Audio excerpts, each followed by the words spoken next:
The Nuggets are on a tear right now as they've played and won 10 of their last 13 games and are on a streak, heating up at the right time. So we're going to ask the question, what's working for the Nuggets? Why are they playing so well right now? And as they get ready to play an Embiid-less team, we're going to talk a little bit about Embiid and his legacy as we enter into this series here. We're going to talk about that coming up next on the Denver Sports Podcast.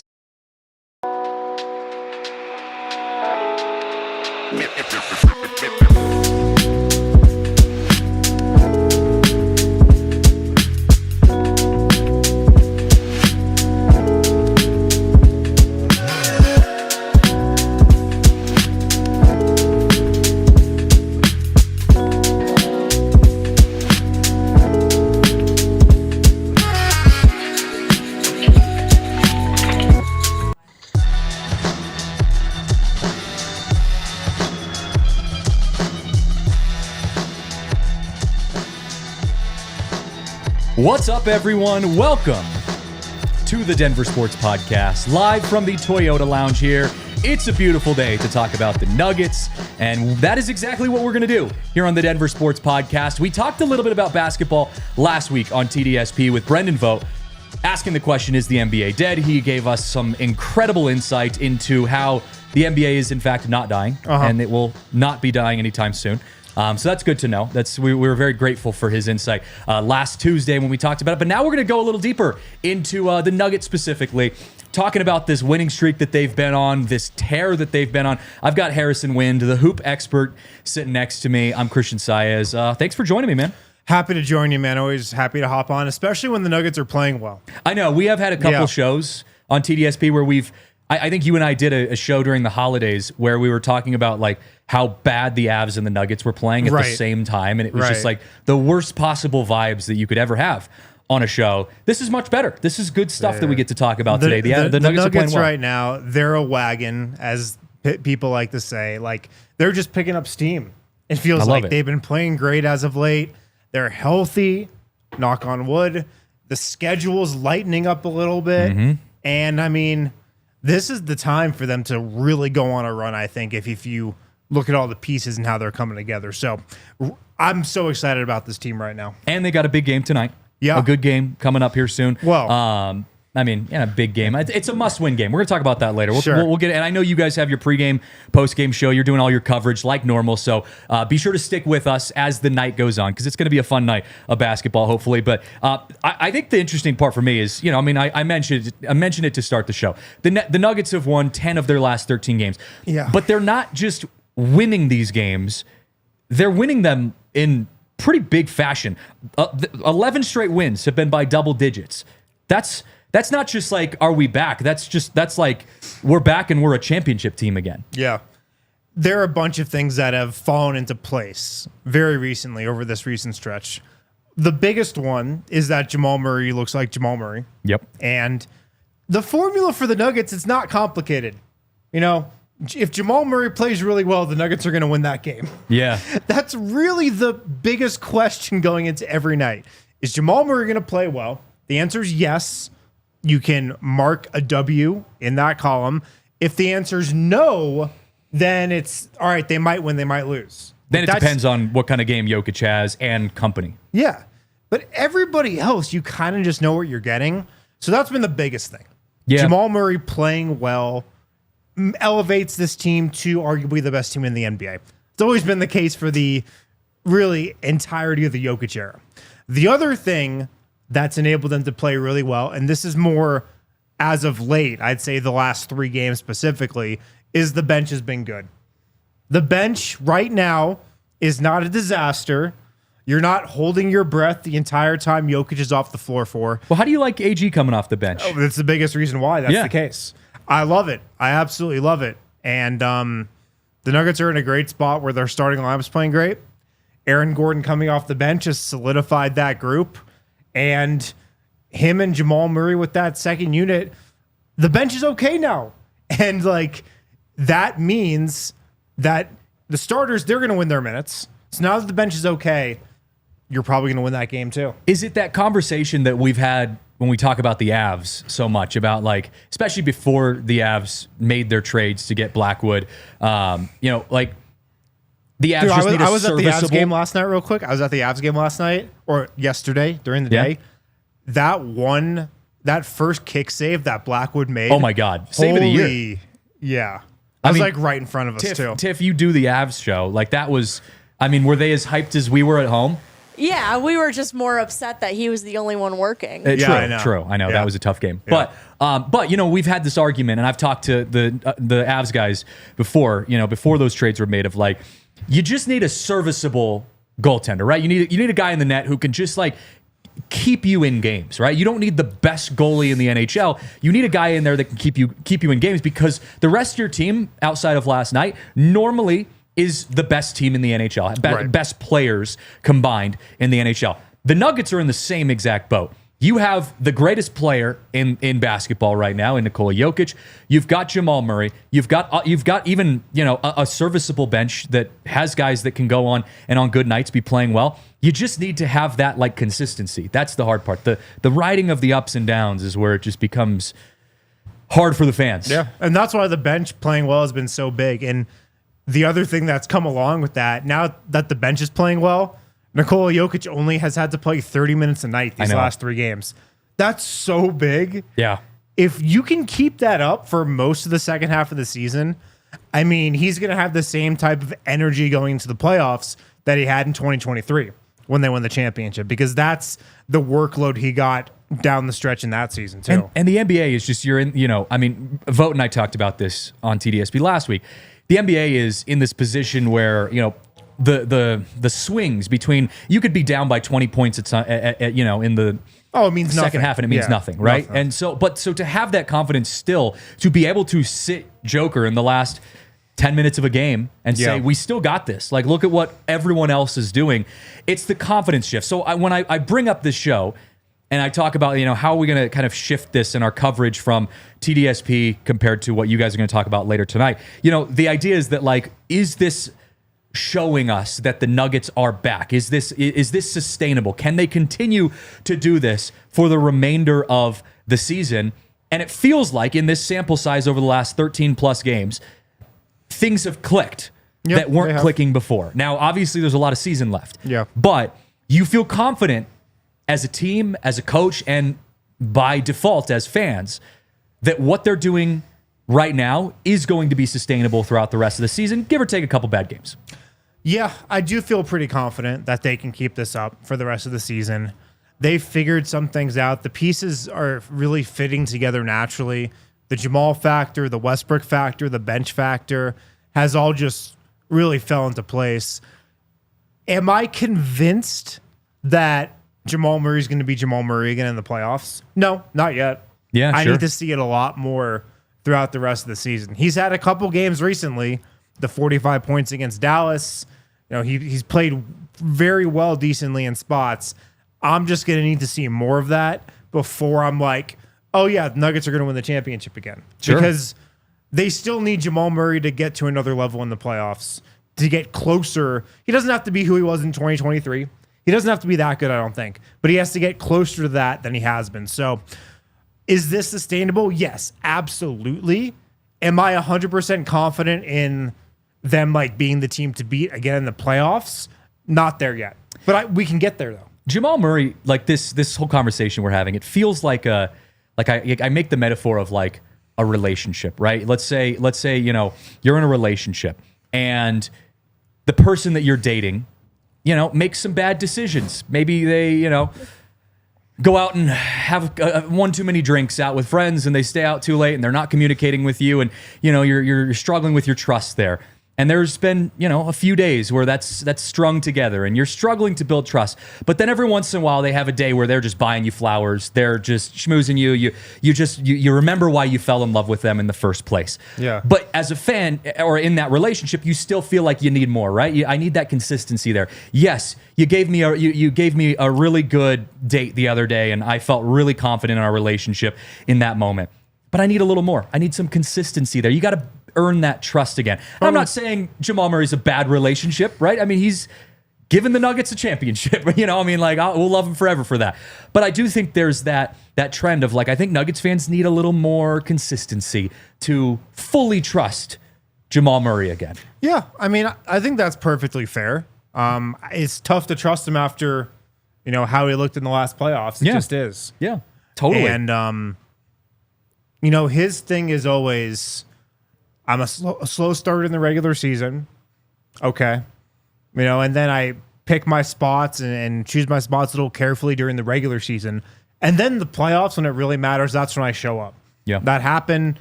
Obviously, if you think back to the bubble, the 2023 championship. And then so in the back of your mind, you're like, all right, that's Jamal Murray. Like, I can live with a little inconsistency during the regular season. But then when he doesn't deliver in the playoffs, you're like, what? Yeah. Like, come on. Why? I thought this was how everything goes. So this is a massive prove it playoffs for Jamal Murray. Like, if he delivers, I think Nuggets fans, the relationship will be repaired. Absolutely. If he doesn't, I think the team will have to ask itself some really hard questions about what the future looks like. So everything feels like it's kind of riding on these playoffs for him. And look, I mean, he's been trending up. He's been playing very well as of late. He definitely looks better right now than he did at the beginning of the season. And so I feel like this should continue. I'm glad. I'm glad he's been playing well. Yeah. I did see one of our comments in the Toyota chat, Joe from Philly. It was a while back, but he had said, Jokic should be a really good goalie. It reminds me of, this when you've talked to players who will tell you Jokic is one of those guys who can just pick up anything. And he's be good at super everything. athletic. He's good at everything. But I always thought, why don't we do that more in hockey? Why don't they just put a 7-foot tall dude in a net in hockey and just you would think that would work better, right? But he's got to crouch down though. Still I was gonna though, say, it might not be as flexible. Might not be as flexible, but I mean, you're 7 feet tall. Does that not? I mean, I might be showing how inexperienced I am at hockey, but Cover the whole radius, you think? it just feels like might. you put a linebacker. Just longer wingspan. Put a linebacker. I would think you might just want the fattest dude ever in goal. That's what I mean. Put a more linebacker than in there. length. You just want thickness. I don't care if you can barely move. If you cover 75% of that goal just by standing in there, Yeah.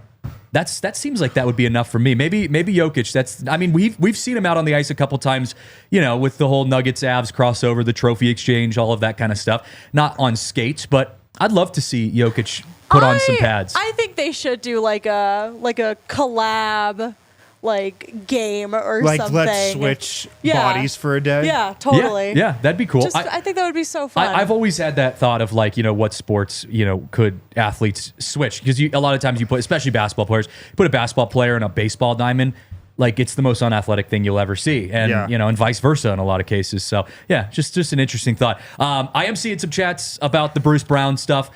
We're going to get to it, guys. We're getting Brucey to it. B? Hang tight. I know you just wrote about that. Yeah, I did. Do you want to talk about that next? Blogged a little about it. You Yeah, sure. want to talk about it next? All right, let's hit our first break, and then we'll talk about Brucey B, because that is the story that's on everyone's mind. I get it. We want a chance to see Brucey B back in a Nuggets uniform, but hang tight. Before we get into that, got to give a shout out to our friends over at Coors Light. Coors Light's the official beer of DNVR, and there's a reason for that. It is my favorite personal beer, and I know I can speak for others here at DNVR. It's a great beer. I was actually here watching some NFL games on Sunday. It was great vibes. We had a packed bar. The vibes were high, and the Nuggets game was overlapping with that towards the end. It was good to see some of the Nuggets crowd popping in, saying hi. But I was getting to enjoy some Coors Lights, and because of where I live a little bit farther out in Littleton. I don't get into the DNVR bar as much as I would want to, so it was just a blessing to be able to be in here, hanging with you guys, drinking some Coors Lights. The vibes were just immaculate, and that's exactly what happens when you drink Coors Light. It is a good time. Always. We've got a bucket of Coors Light in front of us here because it's just that good of a time. Everything goes well with Coors Light. So embrace the times you choose to chill. Choose Coors Light. Get Coors Light delivered straight to your door with Instant Cart by going to CoorsLight.com/DNVR. Celebrate responsibly. Coors Brewing Company in Golden, Colorado. Also got to give a shout out to our friends over at Bet365 because we don't do ordinary. And this is my favorite time of year if you are in the sports betting world. Not only do you have my favorite sport or version of the sport happening, which is college hoops. I love betting on college hoops. That's my favorite possible thing to bet on. But you also have the NFL playoffs. Even the novice bettor even someone who doesn't have a lot of experience. One of our friends who we were hanging out with, she had never been in sports betting. We got her on the DNVR or on the Bet365 app using the code DNVR365. When she signed up, she took advantage of those boosts and also our awesome deals. And she made a little money. She made some good money on some bets. And like I said, NFL games, NBA games, college hoops, whatever you're into, use that code DNVR365 when you sign up. Deposit $10. Choose between either a bet and get offer by placing a bet of $5 or more and getting $150 in bonus bets, or a first bet safety net offer by placing a bet of up to $1,000. And if your qualifying bet loses, you receive the match refund in bonus bets, whatever the sport, whatever the moment. It's never ordinary. At Bet365, must be 21 or older and physically located in Colorado. Please gamble responsibly. If you or someone you know has a gambling problem and wants help, call or text 1-800-GAMBLER. Cashed in on Ohio State on Bet365. Attaboy. That was probably the easiest bet you probably could have made. No, I had them before the playoffs started. Oh, good. Okay, Yeah. so you were previously invested. Yeah. Good for you, man. Congrats. Pre-playoff bet. I'll take it. I was hopeful that Notre Dame would have put up a fight, but They made it close. They did. I actually turned off the game for like a second in the middle because I'm like, I've got so much stuff I got to do tonight. And I'm like, I turned it off. And then my mom texted me like, it's a good game. And I turned it back on. I'm like, what the hell was I doing? I made the cardinal sin of turning off a game before it was over. Not going to lie, I hedged a little. Yeah. Pre-game. Yeah. Just a little bit. A little bit. hedge. I'm kind of bummed football is done. But that just means we can invest all of our time in basketball. And there is a good amount of basketball news circulating about. The biggest news coming out of the basketball world for the Nuggets, at least right now. Word on the street: the Raptors are shopping Brucey B. Yeah. He could possibly be in the cards for the Nuggets. Now, I did see a tweet from Jake Coyne, who does like all the stats. Or Great whatever. follow. Yeah. Real like salary cap, Salary cap. minutia, Yeah. nerd stuff. The But nerd he's stuff. great. He's great. It is good, and stuff that I know nothing about. He said, quote, Bruce Brown could return to Denver this year in one of two ways. One, a trade on his current deal that would most certainly include MPJ, or the other route being via a buyout only if the Nuggets dump salary first, including something like the Najee contract, which would be a difficult task due to Denver's lack of draft capital. Now, you blogged about this, Harrison, so let the people know. Is Bruce Brown going to come to the Nuggets? It's possible. It does seem like a little bit of a pipe dream, though. I don't see it happening via trade because, like you were saying, to trade for Bruce Brown right now, it's got to be in a Michael Porter Jr. package. Yeah. Just because he's making so much money and the Nuggets have to match that salary. MPJ is really the only piece that you would do in that deal. I mean, AG would work too. You're just not doing that. It's not realistic. And I think the Nuggets thinking about Michael Porter Jr. and trading him, that's past. I think maybe that was something they were thinking about a month or two ago when the Zach LaVine chatter was going on. But I think the Nuggets are in a spot right now where they're not really thinking about moving MPJ anymore. And so that means the only way it could happen is this buyout type thing. And, for that to happen, a couple things would have to take place. First, the Raptors don't find any trades for Bruce Brown. Like, the market dries up for him. Nobody really wants a trade for him. And so then they would buy him out. The thing is, right now, the Nuggets can't sign him if he gets bought out. Because how the luxury tax and salary cap works in the NBA is if you're this thing called a first apron team, if you're over the first salary cap apron, you can't sign buyout guys that were making, let's just call it, there's a certain number, but we'll just call it a lot of money. Bruce Brown, he's making 15 plus million this year or whatever it is, 14, 13 million. The Nuggets can't sign him if they're over the first luxury tax apron. They can only sign buyout guys who are making, like 10 million, 11 million or less. So they can't do that. The only way they could do that is if they duck under that luxury tax apron, shed salary, find a team to take on Zeke Najee and somebody else maybe, and drop below that threshold, then they could sign a Bruce Brown or somebody who is, making a lot of money as a buyout guy. So a couple things would need to happen. That's why I feel like it's kind of a pipe dream. But if the Nuggets were in position, I think Bruce Brown would love to come here. Oh, I'm sure he would. Would the Nuggets, we as fans obviously would love Bruce Brown. Would the Nuggets want Bruce Brown back? Do you think you think Calvin Booth and company want Bruce Brown back for what it would cost? I think they do. But I kind of wonder if they would want him more next year than this year. Yeah. If Bruce Brown was on this team right now, there'd kind of be a logjam at guard. Jamal Murray, Christian Brown, Russell Westbrook, Bruce Brown, and Julian Strawther. Yeah. Even if you take Julian Strawther out of it, because I feel like Bruce Brown would probably play over him. Jamal Murray, Christian Brown, Russell Westbrook, Bruce Brown. It's a lot of minutes to stretch out, or not a lot of minutes to stretch out across 4 guys. And pretty expensive minutes, too. Yeah. Like, those are all 4 guys who need to play a lot. Yeah. I don't know if there's the available minutes for that. So I kind of think it's a weird fit on this team right now. Maybe looking ahead to next year would be a better fit. But, I mean, if you're thinking about guys the Nuggets could add in the buyout market or trade, you're probably not getting a better 16-game player, a better proven playoff guy than Bruce Brown. So maybe you just make it work if it's available to you, but it's not the cleanest fit at all. Yeah, I get that. And, I think a lot of times we like to will things to happen as the fans. Von Miller, for example, and I'm not saying that the Broncos fans are willing this to happen, but like we would love to have Von Miller back in a Denver Broncos uniform. Yeah. The reality of it is it's not going to happen, or it's not going to happen anytime soon. He might retire in a Broncos uniform. It might be one of those throwaway contracts where you can get a guy to retire. But the reality of it is, for people at home, it's not going to happen.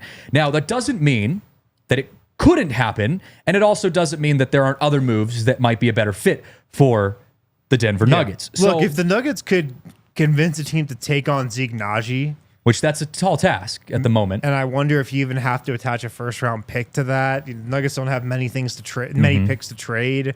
It'd be a risk, but then you could think about it. You're just trading a first-round pick for Bruce Brown. Probably do that trade. Sure. And then they can duck below the apron and be eligible to sign him. And think about this real quick. Last thing on Bruce Brown. From Bruce Brown's perspective, I would be shocked if he didn't want to come to Denver if he had the opportunity right now. Who wouldn't want to juice their stats for half a season next to Nikola Jokic and look good in the playoffs right before free agency? Yeah. Of course you would want to come here for the last part of this season. And be on a team that's just so visible to the public in the playoffs and the championship, hopefully, and all of those things. Why wouldn't he just want to run back what he did previously when he was in Denver for a season, had a career year, and absolutely cashed it in free agency? Why wouldn't he just want to do the same thing again? So I think he'd love to come here. It feels unlikely, but possible. Totally. I totally get it. I mean, trade deadline's not too far away. What is it, February 6th? Yeah. Trade deadline? Yeah. So even if Bruce Brown isn't someone that ends up in Denver via this trade deadline situation, are you of the mindset that the Nuggets need to make a move? Yes. And what is your hope around how the Nuggets approach this? I think they need to make a minor move. I don't think they need to make a major move anymore. I think there was some panic, and even I had some real questions about this team earlier in the season. The Zach LaVine stuff was out there. I think you could have made the case for that a while ago. Yeah, I think you did on TDSP at one point. Yeah, I think you did. But I think just with how this team has come together, I've got some renewed confidence that the core is still good enough to get it done. So I'm not touching the starting 5. I think you could make the argument for a couple different things. A backup big. I don't know if you want to ride DeAndre Jordan at backup center for the rest of the regular season. Yeah. He's been good. He's been okay. He's been adequate. I just don't know if you want to put all your eggs in that basket for the rest of the season.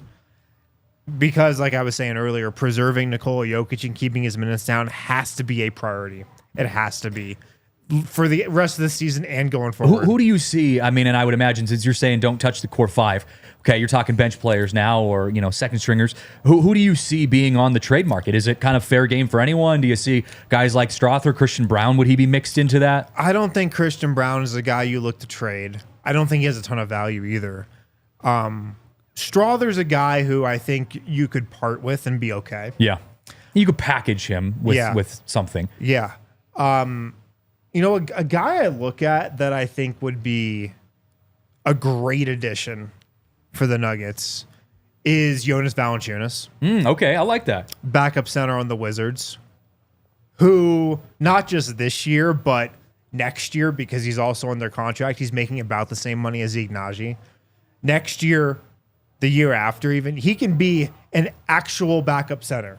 He can actually be a guy who plays 15, 20 minutes a game off the bench, who can really spell Nikola Jokic. And I just think, the Nuggets have to make that a priority to find that guy who can keep Jokic's minutes down. Jokic is 30.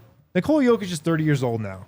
Like, the track record for big men as they get up there in age, the injuries are going to come. Like, he's not going to be this Iron Man forever. And I think it's kind of foolish of the Nuggets to think of him that way.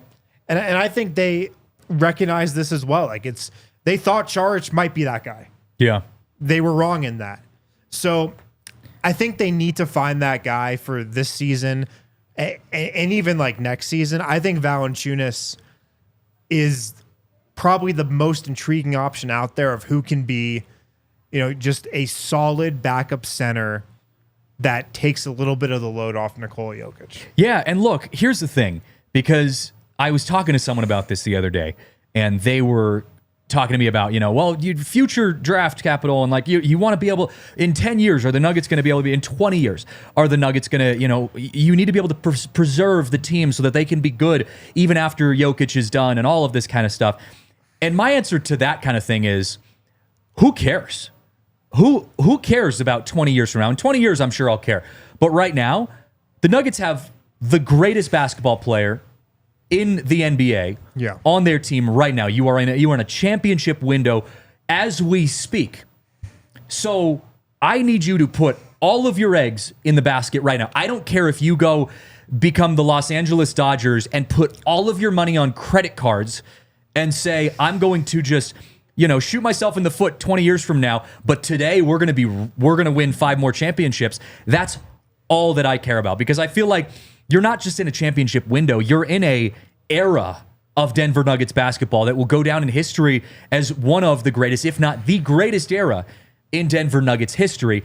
You can't slip that up because you're trying to preserve future draft picks or, the future of the franchise. Go all in right now if you're the Denver Nuggets. It's why I agree with you, why I feel like they need to make some moves. Like you've said it. Yes, the confidence is getting better, but you still feel like you're not there yet, right? Like, is this Denver Nuggets team going to win a championship this year?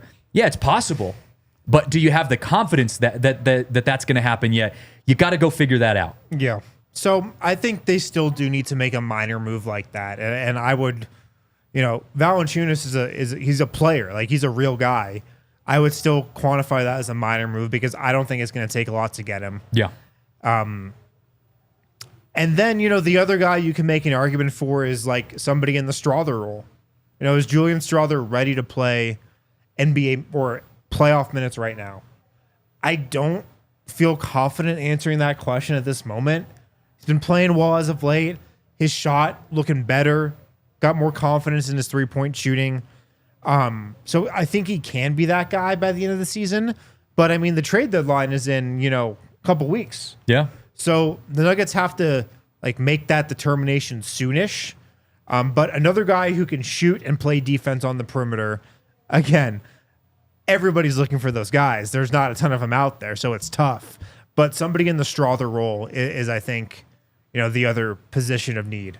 A guy who's off the ball, not a ball handler, plays the 2 and 3, can shoot and play defense. Now, look, I mean, the Nuggets are a good team right now as we speak. So if they get through February 6th and they haven't made a move, are you upset at that? Given what you had just said, I mean, obviously you want them to make a move, but is it that big of a deal if they don't? I still think they can win a championship this season if they don't make any moves. Sure. Yeah. And there's something going on with the trade market this year where it just might be really quiet. There just might not be a lot of trades. Teams right now are kind of, I feel like, afraid to make a lot of moves because of how the salary cap is set up. Maybe there's going to be some massive trades. I could see Jimmy Butler getting traded, just some big deals going down. But just in terms of the sheer volume of moves, I wonder if this year is a quieter trade deadline than most. And the deal just might not be out there. So the Nuggets don't have a lot of assets to float around. They don't have a lot of picks to trade. If there's a move that makes sense, I think they'll jump to make it. But, you know, it's not a sure thing that trade's going to be out there, I don't think. Yeah. I mean, like you said, we got a couple weeks, so we'll keep an eye on it as things go along. And Chris Boucher is another guy that's been talked about. I saw his name pop up in the Toyota chat a couple times. You know, I mean, there's some names. I think the good thing for the Nuggets is they don't have to make a splash. You're not in the position where you need to go get, like you said, you know, like even like a Zach LaVine or a guy that's going to be of a higher caliber. Yeah. I think if you were to get Bruce Brown back, that would be as big of a splash as you could expect. Oh, that'd be huge. It would be huge, you know. So I don't think the Nuggets need to even go that far. Now, that'd be great if they did, but I don't think they even need to go that far. You're fine-tuning at this point, right? Like the Avs needed goalies. They didn't need anything else. They said, we're going to go get a couple goalies, and they did, right? The Nuggets, you find your needs on the court, you know, whether that be a backup to Joker or, you know, another shooting guard, like whatever that is, and you kind of put Band-Aids on those, you know, and you say, all right, we're gonna work with that as we go forward. But the beauty is the Nuggets are in a good spot. Now, they are, in my mind, playing a must-win game tonight. Must win. I feel like it's a must-win game, given the narrative around it. Paul George questionable, Joel Embiid out, all of those things. But I want to use this show as an opportunity to rant a little bit about Joel Embiid. Okay. And kind of, you know, talk about that a little bit and make a comparison that might ruffle some feathers. Oh, so we'll talk about it when we come back because we've got to take a break. But we'll go into tonight's game when we come back. But before we do, we got some great events coming up here, DNVR. If you guys love the Nuggets, as you obviously do, as you are joining us here on this show, January 31st, 5:30 p.m. to 9:30 p.m. DNVR Nuggets Watch Party presented by Red Hawk Roofing. That's going to be a good time, and that's not that far away either. What day is it today? The 21st, so about a week from now. Big Nuggets Watch Party. That's going to be playing that game. I don't know. I didn't see it. You can go to thednvr.com/events to find out, or scan the QR code on your screen as well. That is another good way of figuring all of those things out. But what date? It is January 31st. At Philadelphia.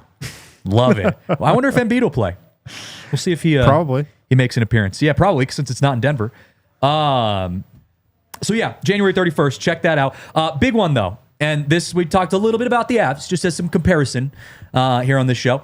The Avs have a huge takeover, top shelf event, as Big Drive Spence likes to call it. DNVR Avalanche Sweet Takeover versus the Minnesota Wild. The Minnesota Wild that just beat us last night, in fact. But that, and Tiff put it up on the screen there for you. That is going to be a great time, and you need to get some tickets early if you want to show up. It's going to be a lot of fun. This is such a cool event. We already did one of these for the Nuggets. We're all in a suite, just hanging out, watching the game, and it was so fun, man. Just like great food, great drink, tons of alcohol, beer, like whatever you need is in the suite. It's an awesome time. And I mean, I know our Avs guys are pretty connected. We got Eric freaking Lacroix on the show. I wouldn't be surprised if there's some special guests making an appearance. Oh, yeah. In the suite that night. You're going to want to be there. Absolutely, man. It is going to be a great time. So again, thednvr.com/events for more information. Also got to share some love to our friends over at Empire Today, because if you are in a position, whether you own a business or you have a house or an apartment, well, if you have an apartment, that might be different. But if you have your own property, condo, anything like that, you eventually need new floors, right? We live in Colorado. Is the salt messing up any of your guys' floors like it is mine? Oh, my it's floor, the salt. My floor in my in my house literally just is like, looks like it's a different color now.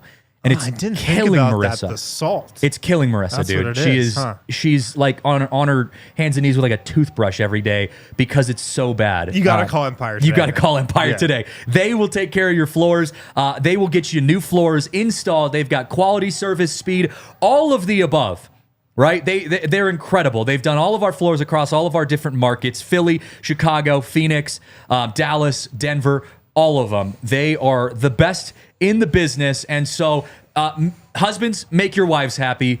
Get some new floors, right? Go make sure that you take care of that. Empire Today, they've got you covered. So be sure to schedule a free in-home estimate today. All listeners of the show can receive a $350 off discount when you use promo code DNVR. Restrictions apply. See EmpireToday.com/DNVR for details. All right, back here on the Denver Sports Podcast, Christian Saez, Harrison Wind, hanging out with you guys here, talking Nuggets. And whenever you talk Nuggets and they happen to play the Philadelphia 76ers, those guys, you end up getting drawn to the conversation of Joel Embiid. And I saw via the DNVR Nuggets Twitter account or X account that Joel Embiid is not going to be playing tonight. Correct, yeah. It will continue his streak of having not played in Denver since I was in college, 2019. Wow. I was 20 years old. Yeah. The last time Joel Embiid played a game in Denver. So it brings up the question to me because, you know, if you talk the last time Joel Embiid played in Denver, our DNVR Nuggets podcast did not exist. Really? That's insane. That's actually insane. Yeah. Wow. Okay. So that one wins. That's the comparison right there.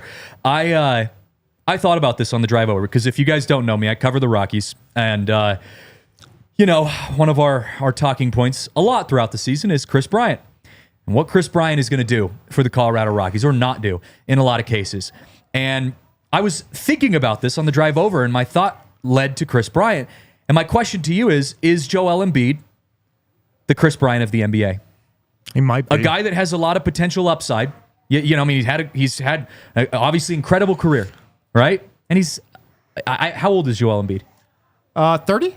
30? So he's older, not old, but older. He's getting older. Yeah. But a guy who's had a great career, had obviously huge upside, MVP, done a lot of great things as a player, just like Chris Bryant has. But then these injuries start to creep up. And then it feels like it goes a little beyond the injuries, right? You start to feel as the fan like, hey man, like this is every series you play in Denver. This is every big game you're playing in. Like, what are we doing? You know? So that's where my mindset went with this was I'm like, is Joel Embiid the Chris Bryant of the NBA? He might be. It's a good comp for sure. The Embiid playing in Denver thing is so funny by now. The craziest one is not even like this year. This year, he's actually hurt. He's been really hurt the whole year. Like, he was definitely not playing here. This was obvious a couple weeks ago. He's had a year from hell, and so have the 76ers. Do you remember what happened last year? Last year when he didn't play here? He was going to play. Yeah, he called out like 20 minutes before the game started. It was like 15 minutes before the game started. And it happened, I think, because Tyrese Maxey was a game time decision and didn't play, and they were just depleted, and the Nuggets were at full strength, and I think he was just like, we're gonna lose. I'm not gonna play. Yeah, like that's just the softest thing ever. It was so soft, and that's where it's just like, can you imagine? I again saw this in the Toyota chat. Can you imagine being a Philadelphia fan living in Denver, like a fan of Joel Embiid, living in Denver? And I remember listening to your guys' show when we were having a couple years ago, when we were having the deep-rooted debates on, Joker versus Embiid, who's better, right? And obviously we know our pick on that, but I think a couple years ago, like there was a legitimate argument that was being had across the national media, and I had heard it tossed out a couple times of like, if you would do an outright trade, if you were a Philadelphia 76ers fan, would you do an outright trade for Joel Embiid and Nikola Jokic? Would they just do a switch trade? And, 76ers fans looked at you like you were the dumbest person who's ever opened their mouth. Right. How stupid do you think they feel now? Because if they know basketball, an inkling of basketball, Jokic is a significantly better pick value for your team than Embiid is, right? And we're not even biased here. Like, I'm just like, anyone will tell you that now in the national media, or they should tell you that.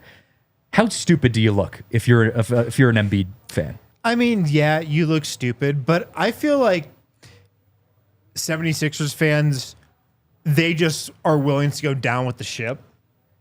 And I kind of respect that a little bit. Like, Embiid is their guy. He's been there the whole time. They're just going to go down with the ship. Like, they're at a point of no return. And I think that's just kind of how they view it. But I mean, yeah, it's just kind of funny how the conversation has gone with them two over the years. They've gone in opposite directions. Like, Nikola Jokic is this historic playoff riser. 3 MVPs in 4 years. He elevates his game in the biggest moments. He's a team first guy. He's never going to throw anybody under the bus. He sets a culture and is the hardest worker, who's in shape, plays all these minutes, He's just never a good gets vibes hurt, guy. Yeah. takes care of his body.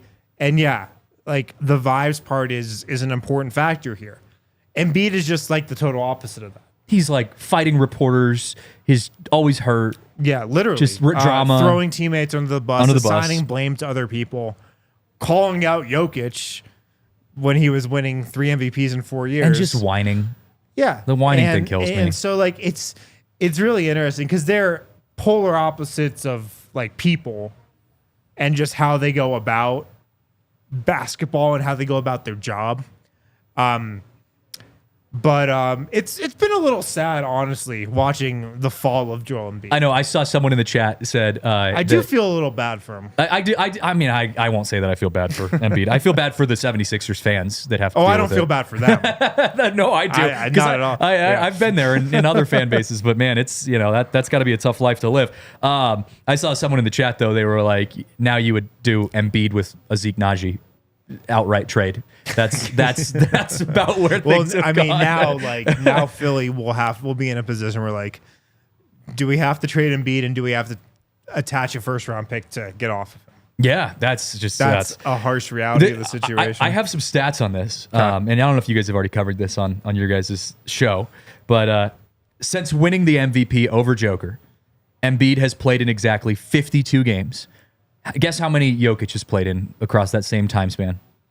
130? 115. 115. So, okay. yeah, for 52 games that Embiid played since winning the MVP over the Joker, Jokic has played in 115. Jokic also has made 43 triple-doubles throughout that same time span.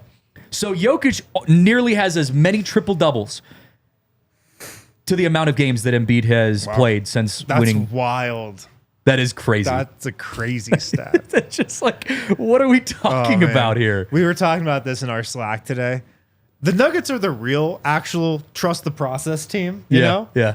Like, that was Philly's thing. I mean, Joel Embiid nicknamed himself the process. I mean, how much more self-centered can you be? And, like, their process was drafting Embiid, Markelle Fultz, and Ben Simmons. Well, 2 of those 3 got run out of town. Got all the blame put on them.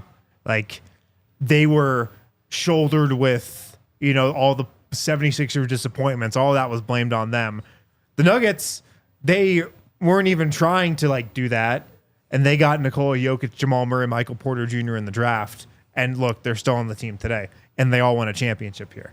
Homegrown, man. That's the real trust the process. It is. It is. Man, I wish this my Colorado Rockies would do something like that, but they might be trusting the process too much. They are trusting the process too much, man. They need to stop trusting the process anymore. They need to create process. That's what they need to do.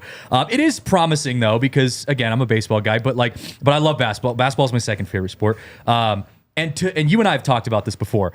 You bring yourself back to when you started covering the Nuggets, and the Nuggets were, to an extent, the Rockies of the NBA, right? Sure. They were a team that, like you felt like you were in the Cowtown here in Denver. You were just kind of the joke of the NBA. No one wanted to play here, like all that kind of stuff. And so to see that when a good ownership group comes in and takes command of your organization, makes calculated moves, it's promising to see that can work out. The Avs are in the same boat, right? Like, to see how their ownership group has done the same thing, GMs and all of that kind of stuff.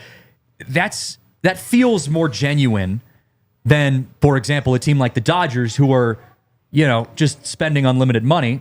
I don't blame them for it, but that's what they're doing to go buy championships. Yeah. So it feels like that's, the natural, I don't know. It just feels like there's more weight there. Yeah, no, absolutely, man. Absolutely. It's so funny. Like, a lot of people here at DNVR, we started covering these teams when they were terrible. Like, we started covering the Nuggets, me, Adam, Vogt, like when they were bad. Lottery, hadn't made the playoffs yet, and look where they are now. Similar thing with the Broncos, to be honest. DNVR wasn't even a company when they won that last Super Bowl with Peyton Manning. And so the Broncos guys have been covering that team ever since they've been bad. Now it feels like they're trending up finally. Avs, even to a certain extent. A lot of our Avs guys started covering this team when they were bad. And like when you're there for the ride, you definitely have more appreciation and definitely more perspective for it. Too soon to tell if that's going to happen with the Rockies. I don't know, but it might if the Rockies follow the trend of the other Denver sports God, teams. dude, that's just not. It's not been great. I do want to talk about the market though in just a moment, because like you were talking about how like a homegrown team, the Denver Nuggets are a homegrown team. They've drafted and developed and all of that kind of stuff. I want to talk about some of the similarities and differences there, and kind of look at long term. How do the Nuggets continue to be this team? I saw it in the chat earlier. The word dynasty getting tossed around. How did the Nuggets become a dynasty? How do they build that beyond the Nikola Jokic era? So we're going to talk about that after we pause just for a moment here for a quick break. All right, everyone, going to wrap up the Denver Sports Podcast here, and I've heard the word tossed around. The dynasty. D word? Dynasty? Yeah. The Denver Nuggets are not there yet because you got to win a couple more championships before you start to get that word tossed out there. But there's this idea that, you're in a championship window. Denver Nuggets are currently in that window, and it's why we're all so invested in hitting the ground running, right? Make moves at the deadlines, sign people in the offseason, all these kind of things. Keep us in this window as long as you can.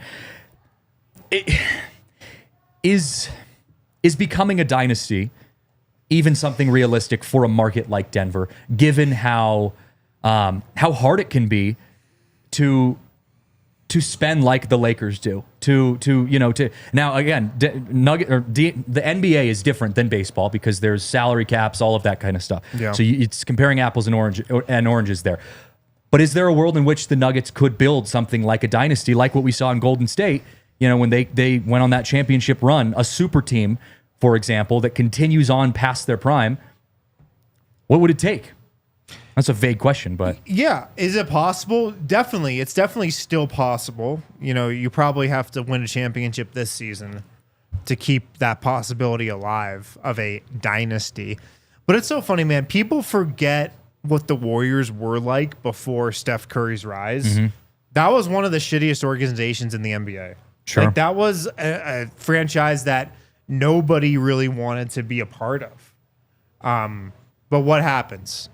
They get a new owner in there who changes the whole image of that organization. They become like kind of a tech company in a way. They lean into that. Now all of a sudden they're looked at as this new age, innovative, like glamour spot where people want to be. And of course, Steph Curry becoming Steph Curry was part of that too. And then they just go from there. So it's possible, absolutely, to do that in Denver. But you probably need to win a championship this season to get like the 2 and 3 years going. If you remember, the Spurs, the Duncan Spurs never won 2 championships in a row. They probably were considered a dynasty. But you have to have a through line. And like Steph Curry and Klay Thompson and Draymond Green were the through line for the Warriors. They were around for the like championship pre-KD and then post-KD. So you got to think of what the through line is with the Nuggets. If it's just Jokic, I think that's possible and even okay. But it'd be way better, in my opinion, if it was Jokic, Murray, Aaron Gordon. Or Jokic, Murray, Porter, Aaron Gordon. If you can have a dynasty with the same core, that elevates it even higher. But, if it's just a dynasty around Nikola Jokic, he's so good and can elevate others so much that I think that's still possible. I agree. And it's one of those things where okay, the way I look at it is Golden State became a dynasty, or at least, solidified their dynasty with Steph Curry, right? He was leading the charge on that, and they built around Steph, and he was that change the game of basketball type of player. You go back to the Bulls when Michael Jordan was playing, and he changed the game of basketball for Chicago, and became a dynasty within that era of basketball. The Nuggets have a player in Nikola Jokic, who's changing the game of basketball. And oh, by the way, they're winning championships or a championship, hopefully more, while he's doing it. That to me is a dynasty, if you can build on that. Now, again, you're right. You have to win more championships. You cannot say that you're a dynasty when you say, I'm a dynasty, I only won one championship. But you have the makings of one. You have the ability to say, we have a core player who has changed the game of basketball, revolutionized the NBA and the way that bigs play the game today.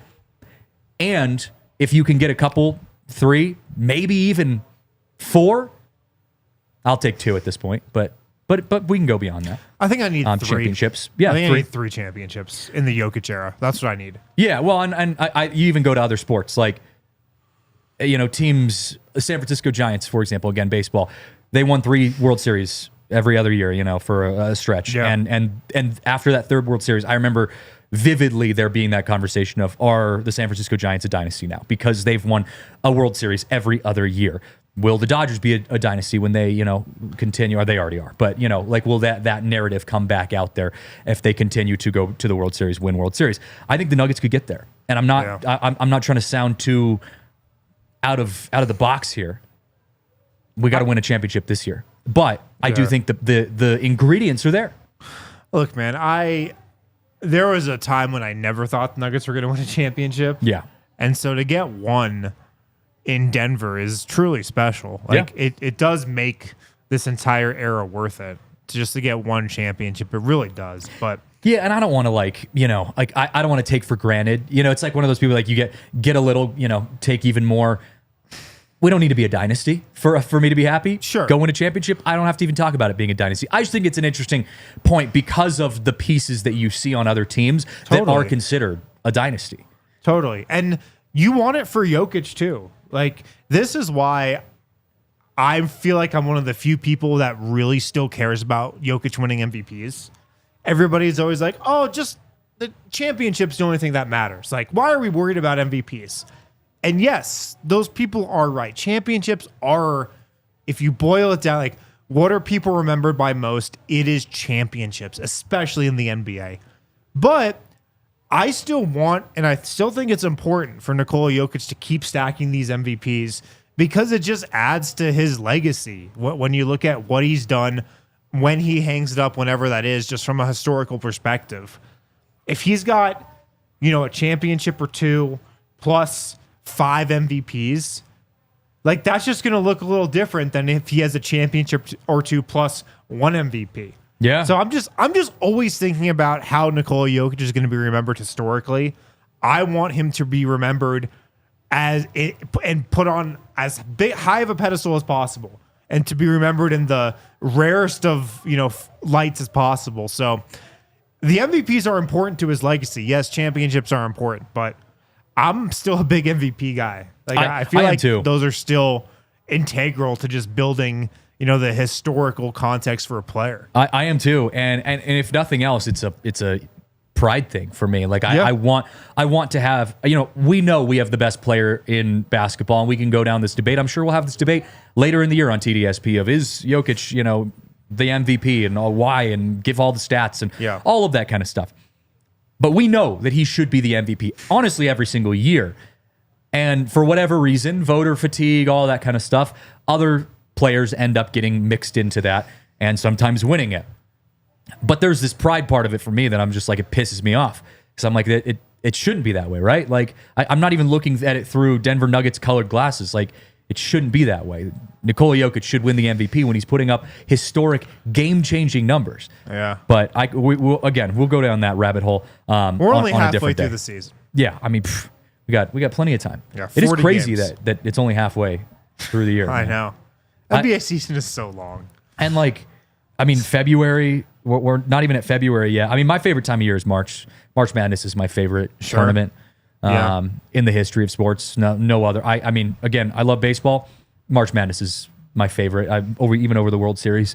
It's on another level. But it's just a good time of year. But football is almost done. I love football too, but I'm ready for just all basketball. And a little hockey mixed in there too, Tiff. But basketball is where my heart is right now. Yeah, I mean, we're getting to a point in the NBA season where teams are going to start to really take things seriously. like there's a lot of storylines that are going to face a tipping point, it feels like, coming up. The 76ers, like they might really just start tanking tomorrow. And I mean, like I wouldn't be surprised if they just ruled Joel Embiid out for the rest of the year. Yeah. At this point. Doesn't seem like he's going to come back. Like he is going to be such a shell of himself, it feels like, the rest of the season. And they need to tank. They need to keep this draft pick. The Paul George signing for them, if I was them, I'd probably just look to trade Paul George right now. Yeah. See if you can get any value for him because he looks like a disaster. And across the league, I just feel like you're going to see some stuff come to light. The Suns, Phoenix has to make a decision in the next couple weeks. Are we actually going to like try this again and try to get Jimmy Butler here and just just like shove another superstar into this spot next to Kevin Durant and Devin Booker and try? Or should we actually try to recoup some assets and recover from this failed, big three experiment? What are they going to do? So there's a lot of things that could come to light here over the next couple of weeks. It's gonna be fun. We're gonna have our eyes down on that for sure. Tim, no, they can't get Maxey. Philly's not super trade chats, Maxey, Tiff? I don't think. 5 super chats. Let's hit them. First up, did you see that potential trade of MPJ and Najee for Kuzma and Big Val? Can we meme that into existence somehow? Yeah, that's one of the worst trades I've ever seen. I apologize. My vision is brutal I'm here. I'm guessing that was like Bleacher Report. No, it's not a real trade. This one from Cedric. No Chris, no Wind. Yes, Tiff. Bring Brucey B back. Bring him back. I mean, we'll take it. I'm not saying I'm against it. I don't think it's Harrison saying he's against honestly not it. as clean of a fit as a lot of people might think it is right now. But again, like it's tough to envision the Nuggets really being in position to add somebody who's got more like playoff pedigree that you trust more in a playoff game than Bruce Brown. So maybe you just, if you have the ability, I wonder if you just get him and kind of just be like, we're going to have a little imbalanced team, but we're just going to work it out, But the vibes are going to be great, right? Right. I mean, that's what Bruce Brown. Like, could you imagine Bruce Brown extra piece that Bruce Brown brings? Yeah, like Bruce Brown first game back, walking into Ball Arena in full cowboy attire, like that. That might just set the Nuggets up towards a championship right there. Yeah, I mean, I can see it already. You just posting, bring the championship trophy to Denver right now. Send it here. It's already happened. Looks like we got Chris for Zeke and Vlatko. Chris Boucher for Zeke and Vlatko on a pick swap from Makachuru. Chris Boucher, another guy the Nuggets have been linked to. I think they do like Boucher. Again, if you can get him for like nothing, sure. I think he'd be a solid addition to the front court. He'd be intriguing for sure. Yeah. I think Valanciunas is a better ad just because he's more of a center. But Boucher's been playing really well. Yeah. He's definitely got like he's had a couple of the I want to be traded games, like trade for me. Well, and Macaru also followed up by saying Chris works better for Russ. Sub in DJ and for 7-footers. Yeah, totally. I mean, following up to what you were just saying. Chris Boucher is really long. He's athletic. He shoots threes. Really long.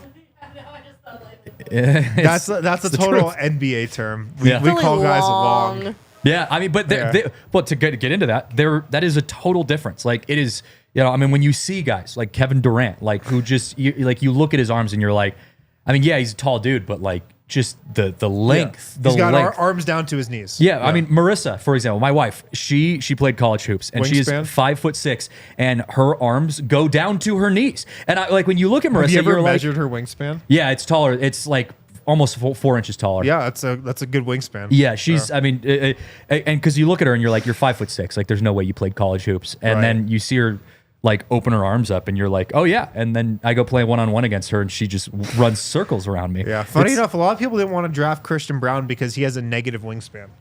I could see that. His wingspan is shorter than his but height. he's kind of just a lanky dude. And that's a red flag in basketball. Well, it's like hand size in NFL, quarterbacks, that kind of stuff. Yeah. Yeah. PN clarity. Embiid with the DEI MVP. I actually coined the pity MVP for Joel Embiid, which kind of caught on, but it was a total MVP. Embiid only won MVP after ESPN convinced all the voters that they were racist if they voted for Jokic. Yeah, that's a thanks real thing Kendrick that Perkins happened. for doing that to us. And by calling Nikola Jokic a stat patter. Yeah, That I was remember those the eras. lengths people went to get Embiid a pity MVP. That's what happened. We had Don't to, let history forget. We're giving out participation trophies at this point, for Joel Embiid. He was there. He sometimes, maybe not all the time, but he was there sometimes. Well, he's not going to be there tonight. So who is going to be there tonight though? Harrison, D-Line, Vote. We will be here. Morris, all the guys. It's gonna be a great show. It's going to be a great show. National TV.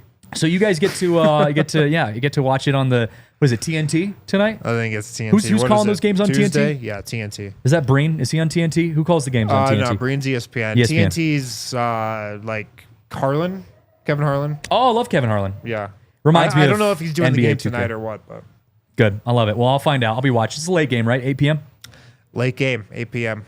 Good stuff. Well, I know you guys in the chat, you guys are going to be there hanging out with them, so I don't have to remind you. But I appreciate you guys hanging out with me on this show. It's always fun to talk a little Nuggets on TDSP. I'm sure we'll have plenty more opportunities to talk Nuggets as the season goes on. Thanks for hanging out. Christian Saez, Harrison Wind. Shout out to Tiff for pressing the buttons. We'll see you guys next time. Have a nice afternoon.